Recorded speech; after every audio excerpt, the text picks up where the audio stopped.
champion pools have been tested, the drafts have been flexed, the bans have pivoted all over the show, the side selection even too. But one of these teams, unfortunately, will have to go home and watch as their opponent here today gets to take that flight all the way over to Taiwan to represent the region abroad. It's a Game 5, the first of this playoffs, and a potential to verse Ground Zero in the Grand Finals in a couple of months' time. What a start here to sort of see where these two teams land up. But I want to get your thoughts as to what comp you actually prefer, because you highlight some of the good points about Team Bliss with their ability to punish lack of mobility, but what draft would you rather be? Much like game one, honestly, sorry, not game one, last game, I much favor Antic's draft here. I think that they have a really nice way of, if they're able to just get onto the squishy members and blow them up with some chain CC, they're going to have a really easy time in fights. But we saw last game that Team Bliss simply just out-mechanics them in team fights, right? That really was the issue. They were able to find backline access, create some chaos in these fights, so it wasn't able to be the ordered affair that Antic would hope for. Now, coming into this game, obviously not as much potential to dive the backline. The Jace and Talia are going to be more oriented around being somewhat mages, somewhat casters themselves. You can see Harry in the mid lane here has opted for the Door and Shield start, so really respecting the poke that this Aerie Syndra is going to be able to put out. Yeah, which certainly Romo was able to achieve in the first few moments, but to Harry's credit, he was able to claw her back quite nicely and actually go even at some stage on that Akali. With the flexible nature of a Jace, allowing you to switch between range and melee, certainly could mean that there are windows in which you can get aggressive and answer back, especially down when that Scattered Awake is on cooldown. It's going to be a hotly contested matchup to keep our eye on. I think more than anything, we're looking towards bot lane as to can they finally keep Violet at bay? That's the question. I mean, all series, even when they have been losing Team Bliss, it's felt like Violet has been that consistent performer for them, always scaling up regardless of the situation, as mid lane cameras are locked on and for good reason. So much trading coming out here. Like you mentioned, we'll finally get a check in here with the bot lane. No surprises that the double range of Team Bliss is able to be able to find that push advantage.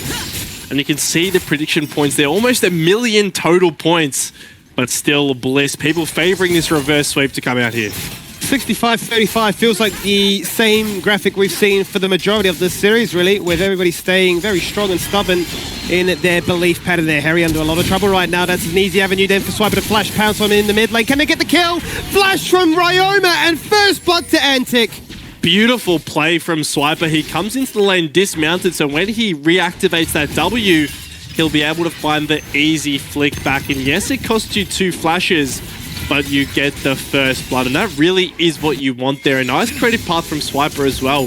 The fact that he completes his bot side clears. Hold on, flashes. Yeah, nice little invitation to bot lane as well as the chaos continues with double flashes being burnt. But I think Draku, no doubt, is going to be quite happy because now that Aphelios is very vulnerable. Absolutely is. And Swiper, we know he has the proclivity to gank whenever there is an opportunity. A flashless Aphelios certainly is that as well. We'll be looking into the jungle of Swiper here. Keep in mind that he does have a smite advantage and flash advantage. He'll find the Gromp, but can he get out? Yeah, we're going to have to burn a flash of his own to go and use that canna jungling quite successfully. This is that concern, right? Because you can pull ahead individually in taking your own camps, but you can actually just pop into his. Even in the 1v1, just say, I'll smite that away from you. The cost is, though, his flash, and that is quite big. You can see Ryoma, because of the lane pressure and first move he's able to have, he's able to force that summoner spell out.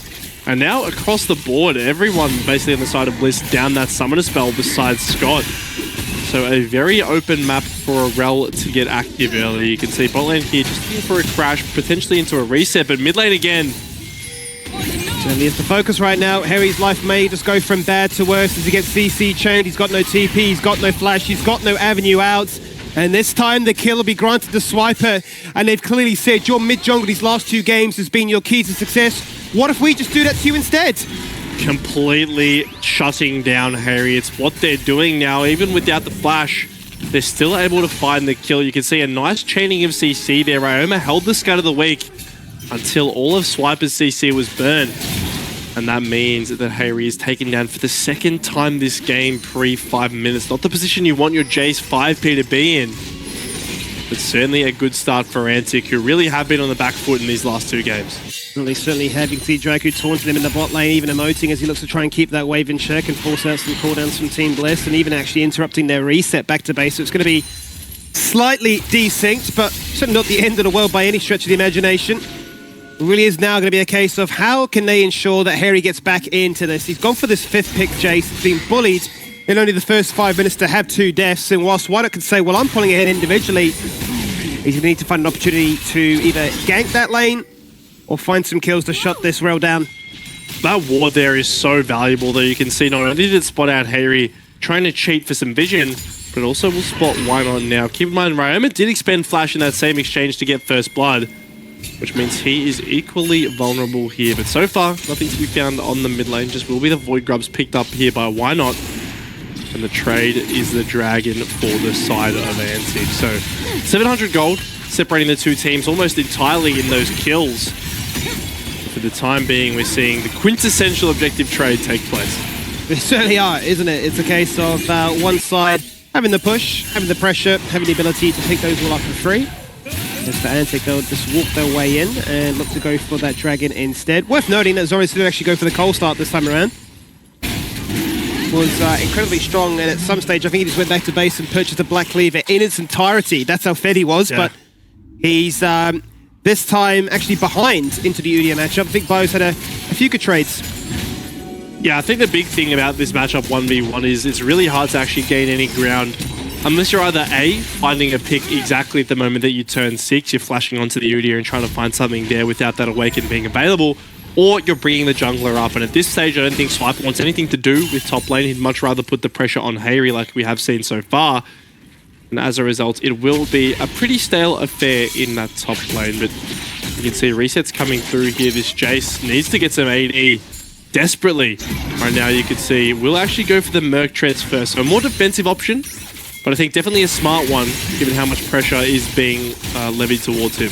It certainly is. I mean, we've seen Harry just be that quiet achiever, and certainly in the last few games, be that standout performer. And I think removing the Akali, for instance, and putting him on the Jace, yes, whilst it offers a very different playstyle, you can feel a little bit more safe on this Zarya, knowing that really the threats will be a little bit more limited in terms of what you're going to try and dodge and out. Really, the major threat would, for me at least, be the Talia.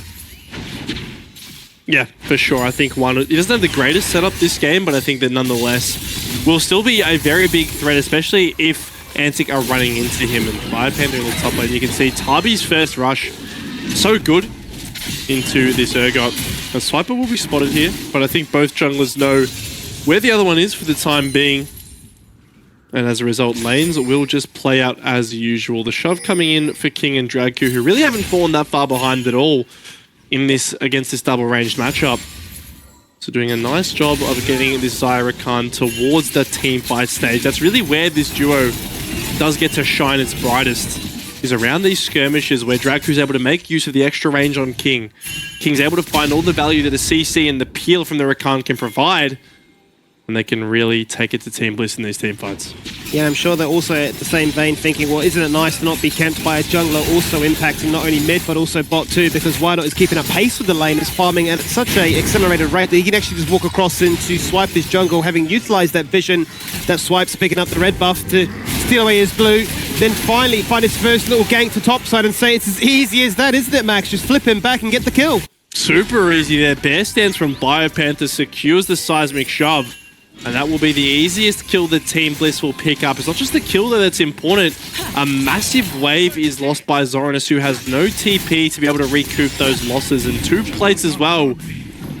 This top lane really starting to swing in favor of Team Bliss. It certainly is. Maybe this answer into the Udia isn't going to be as successful as it was as we saw in the last game. And yeah, maybe that was always the answer, was the stability with the Udia, a champion that really got debuted very early on into the split, and we thought this champion's just a 1v9 machine. Definitely looking to do the same here, I think. Obviously going to have a really nice time stacking the Frozen Heart and the armor into the likes of Zoranus and King. Magic Resist can be picked up later. Typically we just see like a K-Nick Rookern picked up if there's only one AP threat. That gives you basically all the Magic Resist you need with that shield coming through as well. The time being, these next few grubs will be getting looked at. You can see Dragku, every game this series, it's felt like he is always the first support in the area. He's always got that level 6 and he's looking to skirmish. And for the time being, he will be taking firm control of this respawn here. Looks like their sides will be flipped a little bit as Team Bliss, they're looking to ping into the enemy jungle. Certainly are. And I'm going to bring up King on this occasion, as they've done countless times before. But he could get caught in a bit of a pinch as he goes to try and clear out that Pixel Bush. He does have the luxury of a Feather Storm, just waiting out the Seismic Shove, and beautifully done. That's the answer. And he gets away with murder there, basically, because all that time committed towards him. There is no Dragon for another 50 seconds, and at this stage, you'd imagine that ANC can get this one, reset, reposition bot lane, and Manta could contest for that too.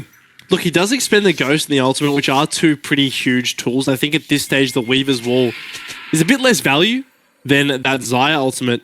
And what it really will unlock is Scott and Bard to play as aggressively as they would like. Now, Ryoma is here as well, potentially trying to dissuade a potential dive. As for the time being, Team Bliss will have control of this bot side. Like you said, it still is a while on that Dragon spawn timer, so one is just going to be hovering around in the area. But now they might actually look here. Keep in mind, King does still have Flash. It's not going to be easy to lock him down. And as a result, Antic still will be able to farm this wave. Yeah, Antic's bot lane really just there to try and trim this wave and get as much as they can for free, whilst they spectate Violet just shredding these plates. Just knowing that, well, one wrong move and we have a Talia waiting to pounce upon it. Really has no camps to clear in this bottom half of the map, so what better to do than just ping-pong between mid and bot and say, well, I'm just waiting for that second dragon to spawn, really. So you saw Rome have a bit of an invitation towards the bot lane, but maybe they've overstayed. You say that, it forces out a little bit of aggression, but Swiper on vision this entire time always means that Team Bliss were in control. Smart play from Why Not there to just show his face in the mid lane, secure the priority, and that unlocks Hayri to walk down and hit this dragon with him. So they'll equalize these at one apiece. Really nice to deny the scaling win condition to come through there. Especially with an Ocean Soul, you certainly wouldn't want to be giving that over. For the time being as well, we check back in with top lane, and it really has been a massive turnaround from Game 4. We see Biopanther really having the firm control in this lane, basing now to pick up that Frozen Heart. And with how cheap this is and how much value it gets, this really does just stonewall the lane. It really does, yeah. It caused certainly a few headaches and issues in the last game, and you can only wonder that he's had enough time now to really study the matchup, how Zonas plays and how he wants to approach it, that he can lock it in blindly and say, well, even on blue side you can get the counter, but it's not going to amount for much so far. Up by 20 with that item complete. The Hull Breaker comes out in response though, and seeing how much damage she was able to achieve, not only to those structures max, but overall to the champions too. You're just waiting for that one invitation for these two bruises to get invited to the big fight. They absolutely are right now. I feel like top lane, pretty redundant affair at this stage. Neither team paying too much attention to the outcome of that lane. You wonder if that will change, however, in 50 seconds once that Herald does start to spawn. But for the time being, it really is all about this bot lane. 4 members of Antic in the area, as Ryoma is such a threat. Even though there are Merc Treads present on Jace, if a Scatter the Weak lands, Draku can be there in a heartbeat with that flash quickness. For the time being, it will be dissuaded though. It certainly will be. Top lane is still going to get told to stay in formation, whilst everybody else wrangles for these bot lane tower plates. Only 20 seconds before those all go away, so achieve as much quick gold as you can. Whilst Team Bliss still find themselves in a pretty position of being up by 1,000 golds. Certainly by no means is the game over, but it's definitely calmed the storm, which is Antic saying, even on the blue side, we'll run it back with picks that we think will work for us, that have worked for us in this series so far. And even forcing out some pressure there onto Draku. This Talia pick, that was the gamble, they've let it through, and so far it's working well. Yeah, nice chunk there. It's going to secure them at least the first move. Obviously, it isn't significant enough to actually force him back to base, but it will allow them to get this Scuttle Crab, and that's really important here. Unlock so much of the vision. And with those wards as well, they're going to be able to spot Antic if they do want to move in here. Now, Hayri has the TP available if he wants to use it. We could be looking at a full 5-on-5 skirmish here for this Rift Herald. It seems to be the case right now. The Weaver's Wall goes back. It's completely denied because Wider gets charmed on vision was Draku, but he let it happen. Max in jump swipe with the Magnet Storm. Stuck in place are 2. Double flash to disengage the root from the Gravitum. Not enough to kill Swiper, and then goes by running him down. But he also cops a stun from Ryoma. The Blade Caller rips it back. Everybody disperses left, right, and center. And Antic says, just leave us alone. We want the Heralds, and that's what we'll get. Yeah, beautiful snapping gauge from Antic onto Why Not, who was mid-animation from his ultimate, but ended up getting taken down. And I thought it was going to be a lot worse with Swiper getting engaged into the backline there. but ultimately it was disengaged. Let's take a look at how it starts again. Wino wanting to separate the fight. He doesn't respect Dragku, and plain and simple doesn't respect Ryoma. This damage from Syndra is so profound at this stage. Swiper finds a really nice engage, but both Scott and Hayri have flash to be able to get out of it. And that ultimately means that BioPanther, he's so fast, he's able to run away from this play and only 1 kill from that whole skirmish. It just looks to me as if Ryma's the conductor of pain, right? Because he's really orchestrating what the terms of those fights were, drew the battle plans in the sand and said, I'll stun you, I'll one-shot you, I'll prevent you from getting killed, and I'll peel that fight too. So, honestly, showing his proficiency on this champion at a pro level.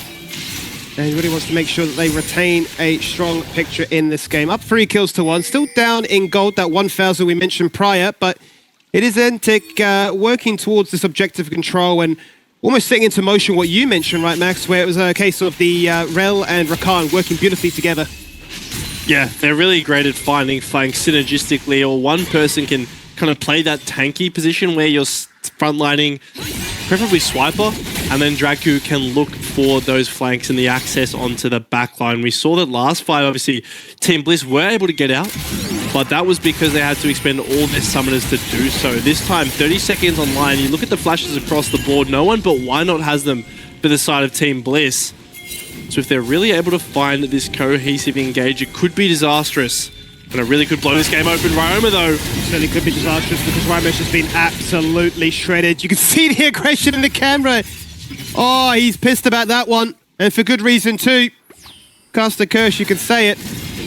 But he's been caught on a position he did not expect. He just got caught off guard there. Walking into a random bush, gets taken down by Why Not. And ultimately, that will open up the window for this dragon here. It's so crushing for Antic, because you could see they really were wanting to prep a fight there. They really were wanting to take advantage of this window where Team Bliss don't have their summoners. But it won't amount to anything. Not only do they get the dragon, the kill, but they also get this bot lane turret.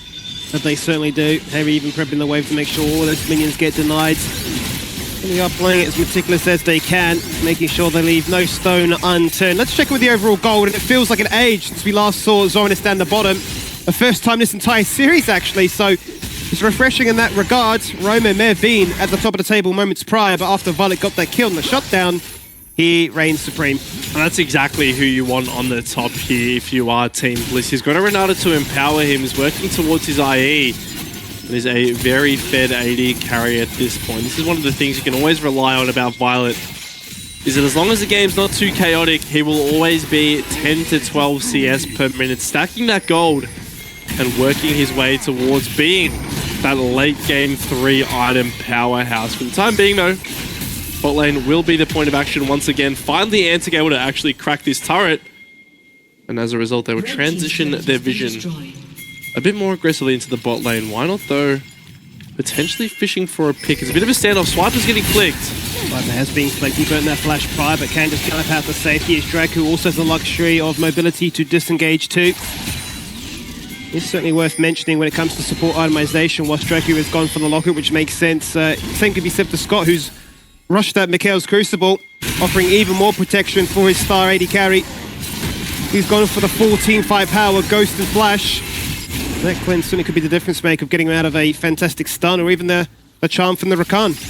Yeah, huge. I think that without cleanse on Violet, he really is vulnerable, even with all the movement speed that he'll have. But I'll have to hold that thought for a moment here, as Honest piloting the Rift Herald, going to look to charge this tier 1 turret. I don't think they can get much more than this. They can certainly break this turret, and they will manage to find that one. BioPanther buying time, so tanky on this Udyr that it's really hard for, even if you land a successful engage, to actually be able to blow him up. And that will just be the one turret falling. Yeah, certainly will be all she wrote on that occasion. Team Bliss were primed and ready to respond, but Antic, rightfully so, don't greed and go for a second charge with that one. Will be quite content just pushing in that wave, keeping the gold lead still relatively even. And there is that Infinity Edge as you highlight, so being the most fed member in the game, hitting that second item spike perfectly. Could do quite nicely, given that the Baron has now come up at 20 minutes. We've certainly seen him sneak in a Baron in the past. Very different setup this time for them to try and replicate that, though.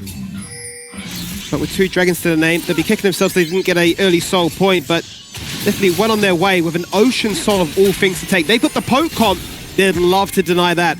Oh, they absolutely would, and I think it has so much value as well for someone, especially like BioPanther in these extended fights.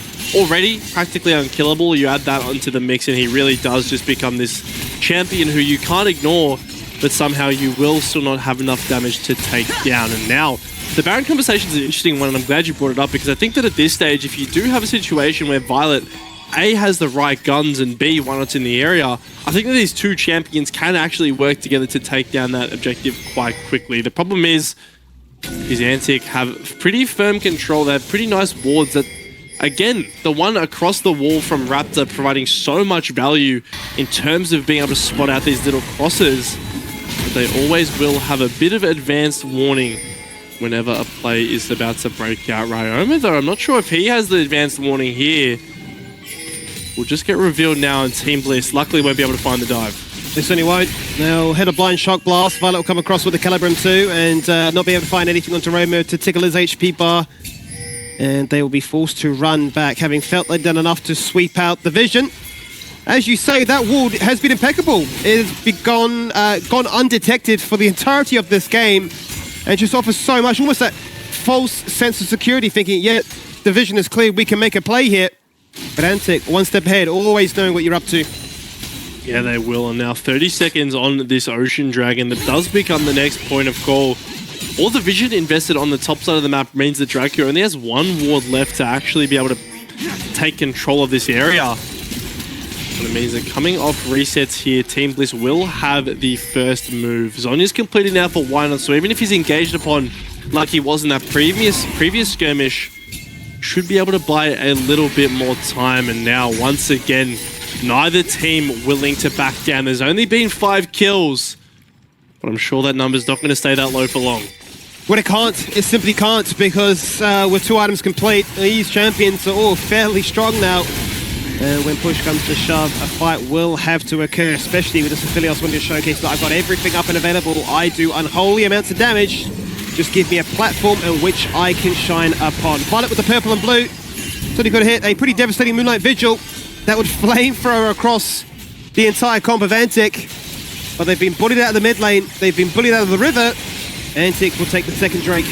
Yeah, they're not going to go to Baron or anything here. Just taking the control of the mid wave for the time being. Now, they're looking to zone them off the wave. Scott will be found, though. He's really out of position. He is out of position, but there's only Ryoma that can go for the kill. The hostile takeover really not achieving too much, and the Weaver's Wall there, not hunting for a fight. They just want to rout them out to try and force this tier 2 acquisition. Dracu says enough is enough, goes for the charm, the quickness and everything onto Bio and says that's your tanky Udyr. But now he's gone. No Frozen Heart interaction, no real concern. Fear beyond death, just out of range. But still, they fight what they're after as Swiper jumps into the backline, takes out Scott, locks in place 2 with the Magnet Storm, and still Antic going forward, rips back the feathers, and the shutdown is found. The Aphelios couldn't do anything, as it's only Why Not left.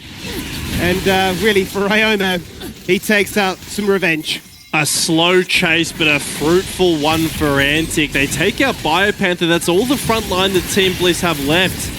And then they are completely confident in their decision to chase. We'll take a look at once again, because Team Bliss, they want to kind of pincer Antic here and get the crack onto this mid lane turret.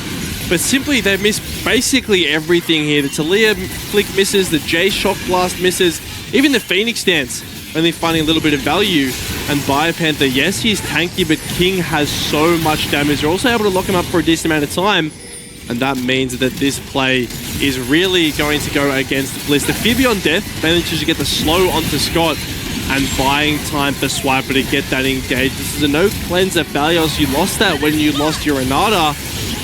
And Antic, they're so relentless with these pursuits. They get 4 and they get the Baron.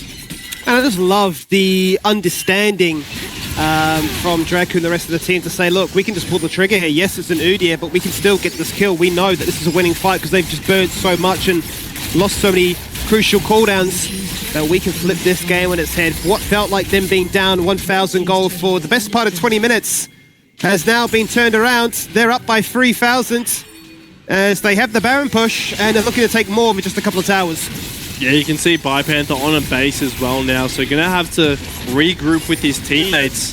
And that will buy time for Antic to break open this tier 2 turret. They've got supers, rather Baron minions in bot, but Zoran is caught in mid lane, no flash. So this is being looked at. Oh, what a buffer! What an incredible buffer to flip him out of harm's way, and the rest of Team Bliss have been absolutely mind-controlled inside their base for that defense. What should have just been a couple of freebie towers now results in an inhibitor. It's a massive play from Zoran. They're getting out alive means everything. On the opposite side, Biopanther unable to do the same. That unleashed power execute too powerful. Scott really does need to be careful.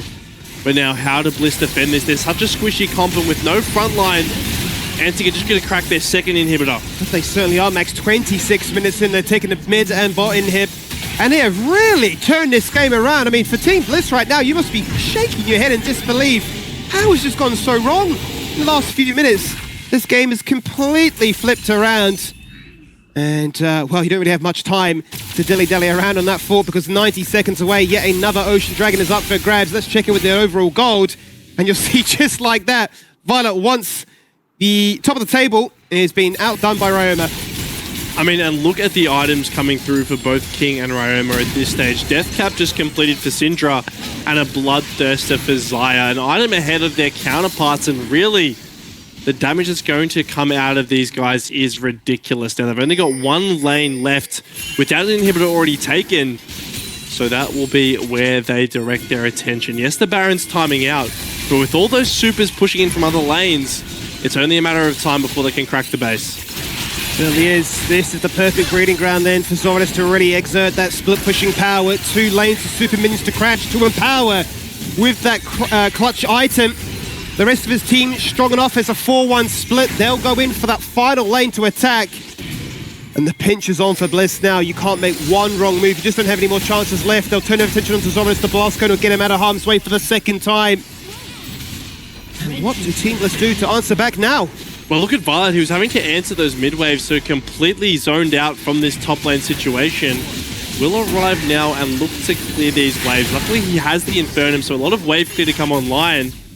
But like you highlighted previously, if there are 14 seconds until this Ocean Dragon spawns, it wouldn't be Soul, but it would be Soul Point, and certainly take any advantage you can get at this stage. While Team Bliss are confined to their base, it really is Antic who have the run of the map.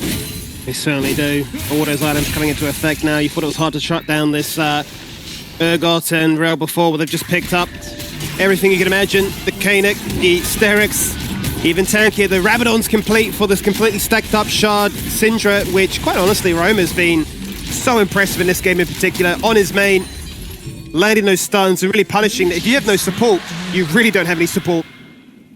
Yeah, I think anyone at this stage dies, besides perhaps Biopanther.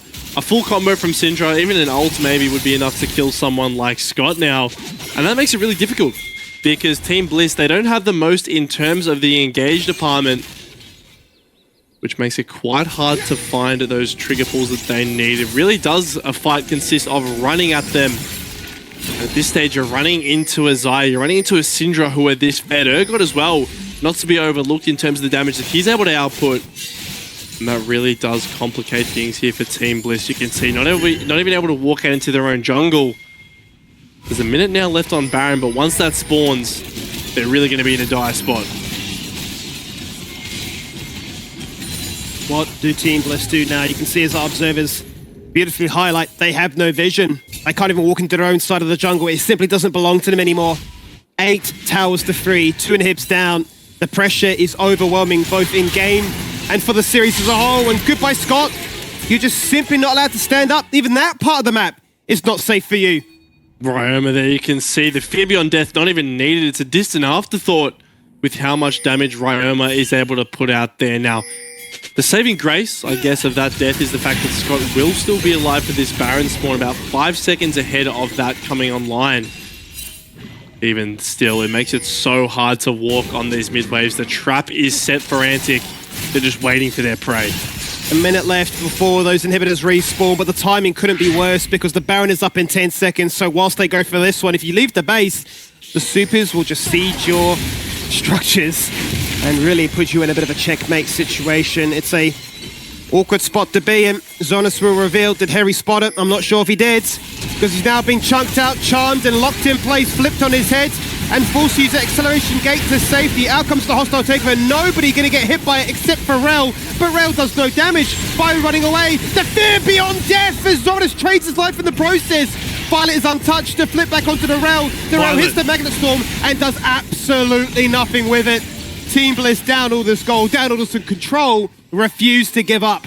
Against all odds, Team Bliss somehow find the fight. It's Violet who puts on a mechanical masterclass to bait in and out of that skirmish and find 2 kills on the back end there. That'll buy crucial time for Team Bliss to restabilize in this game. And let's see what they do with these death timers. There are still 20 seconds and their inhibs are respawning. Let's take a look at the initial play, because the call is to pick off Hayri, but look how zoned away Ryoma and King are. They can't do any damage to this Jace who's been flipped back into the team.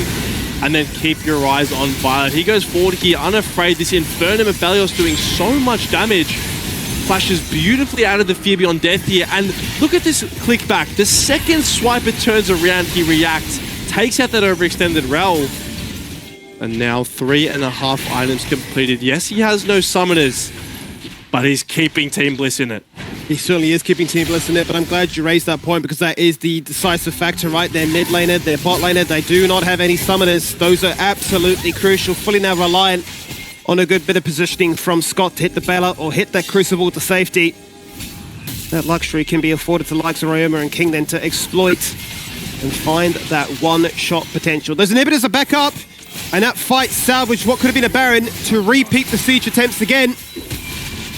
They will get one more chance to wrangle control in the mid lane and fight their way out of this dire spot. And no one is heading to the side lanes right now. You can see everybody just wants to be the first ones on the mid lane play. And with no summoner spells available for the carries of Team Bliss, it really is a precarious spot here. You can see finally the first bit of poke's going to land. But Antic, they're going to call the bluff of Team Bliss. They're going to force their hand and start the Baron Nashor. And they certainly are. The Weaver's War going to go out to try and split the fight apart, but everybody's grouped up together. Draku hitting the charm to try and zone them away. The Baron's being picked up. The hostile takeover is good. The Moonlight Vigil from a million miles away. It's Cease intended for Filios all over again, because look how low Ryoma is, but he gets the one shot he needs. Goodbye to Bio. Violet answers back, and he is doing criminal amounts of damage at this point. He really is trying to put the team on his back. Yeah, the hostile takeover combined with the Moonlight Vigil almost one-shotting Ryoma on the back end. But ultimately, it will just be a 1-for-1, and the Baron going in favor of Antic. That's the big thing there. They're able to buy enough time to be able to burst down that objective, and that's going to help them so much as we head into this Ocean Dragon spawning. This is the Soul. Now, keep in mind, Swiper is dead for 20 seconds. No smite. But at this stage, they have so much damage, they may not even need it. Going to commit a TP from Zonis to try and assert control of the area first and foremost, but it will be that 4v5, or that 4v4 rather. As you say, given there is no smite, but there is no Idia as well to try and frontline for these fights. Look at the damage onto Scott! He just got one shot without an ultimate! Ryoma is the king! And he's got the king on his team, but he says we are royalty. And look at this TP in the top lane here. Zonis and Ryoma. Rather, Ryoma using this Hayri responding instantly, not allowing this wave to get in, because that kill on Scott is a long death timer. 25 seconds still on this one. And with the Baron in hand, Team Bliss don't want to give Antic the opportunity to push into the base, but that's exactly what they're going to do. As they certainly will. They won't re-establish control on middle bot just yet. They'll open up every single inhib turret. There goes the top lane. They've got the Ocean Soul free, back-to-back Ocean Drakes as well. They've got all the sustain, all the combat power you could hope to achieve now. They are looking to put the pieces in motion to close out this series in a Game 5 affair. The first 2 games, Max, they've had to endure 2 games against them. The momentum may be in Team Bliss's favor, but it's certainly not going anywhere anytime soon. Draco with the charm, Bio the focus. Roma, he's got like 8-1-5. The rest of Team Bliss scurry back to their fountain. They know, oh shit, what if we lose the game right now? What do we do? How do we salvage this? How do we get our way back in? Because King is going crazy. He's popping the Featherstorm. Absolute psychopath. As Swiper jumps into the backline. I think they've done it, Max. I think they've said enough is enough. We want to win this game right here and now. The team with 10 Oceanic titles look to challenge for one more. Reverse sweep be damned. Expectations.